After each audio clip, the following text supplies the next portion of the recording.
Un sacerdote maronita libanés escribía recientemente para pedir que explicáramos qué cosas son los ritos orientales dentro de la Iglesia Católica, porque muchas veces, señalaba él, ha experimentado mucha ignorancia e incluso en alguna ocasión hasta un cierto desprecio, una cierta sensación de que nuestros hermanos de ritos orientales son como católicos de segunda clase. Bajo ningún punto de vista lo son. Y voy a explicar mejor qué cosa es.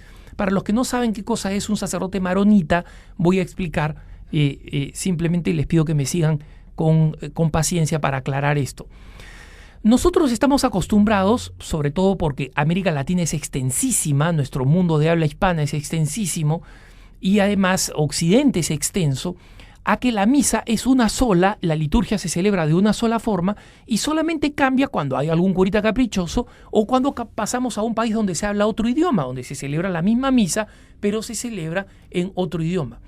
No sabemos la mayoría de los católicos que existen otras 21 formas de celebrar la Sagrada Eucaristía que forman a el mismo número de ritos, es decir, de tradiciones distintas a la nuestra. ¿Qué cosa es un rito? Un rito es un conjunto de fieles católicos que conservan una forma de celebrar la liturgia, que conservan un gusto estético y arquitectónico, es decir, una manera de construir sus iglesias, una manera de decorar sus iglesias, una manera de utilizar los ornamentos litúrgicos, de utilizar los íconos, las imágenes religiosas, etcétera, particulares que forman parte de una antiquísima tradición.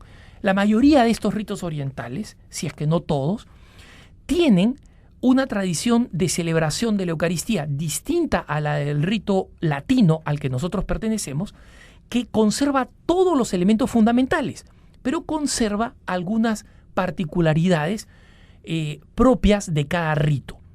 ¿Cuál es el origen de estos ritos?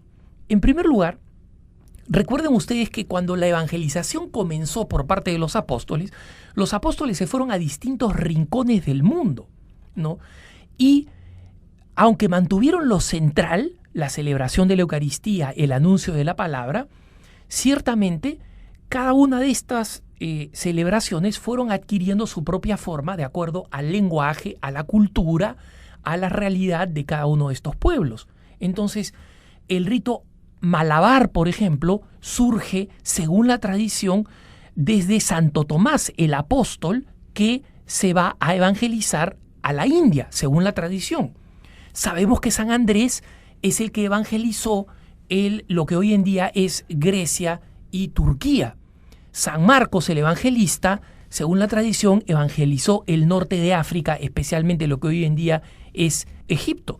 Y así es como van surgiendo los distintos ritos y se van manteniendo estas formas de celebrar, que celebran en su propio idioma, ¿no? Por ejemplo, uno de los ritos orientales, el rito caldeo, que es el que se celebra en Irak, ahí están nuestros hermanos perseguidos en Irak, es el único rito que celebra todavía en arameo, que es la lengua que habló Jesús.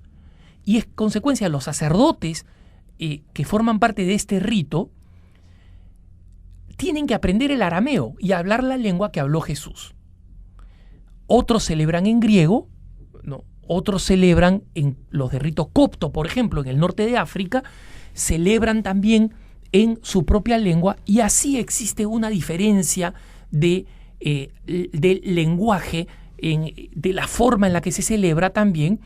Por ejemplo, muchos celebran de espaldas, como en el rito latino antiguo o extraordinario, y otros celebran incluso detrás de un biombo, ¿no? Detrás de un biombo o de una mampara totalmente cubierta por íconos, llamada el iconostasio, para que la parte de la Eucaristía conserve de tal manera el misterio que los fieles no vean sino solamente cuando se eleva la Eucaristía. En otro rito, por ejemplo, el melquita, si no me equivoco, a la hora de la presentación de dones, cuando se mezcla el agua con el vino, se utiliza agua hirviendo para representar el fervor. Recuerden ustedes que fervor viene del latín fervere, que significa hervir, para representar el fervor con el cual la naturaleza humana se une a la naturaleza divina de Jesucristo. Y así existe toda esta simbología riquísima que proporciona una liturgia con ornamentos litúrgicos muy distintos, muchas veces mucho más elaborados y complejos que los de nuestro rito latino, que celebran en su propio idioma, y que además, esto es importante, la mayoría de los ritos tienen su propia organización canónica, ¿no? Algunos ritos orientales, por ejemplo, permiten sacerdotes casados, y estoy hablando de ritos dentro de la Iglesia Católica, no estoy hablando de los ortodoxos, hermanos, no se confundan. Muchas de estas denominaciones, muchos de estos ritos han sido justamente grupos de fieles que después del cisma ortodoxo decidieron regresar al seno de la Iglesia Católica y están rodeados por mayorías ortodoxas separadas de la Iglesia Católica. Pienso, por ejemplo, en los hermanos que están en Grecia, en Serbia, en Bulgaria, en Rusia, en Armenia, ¿no?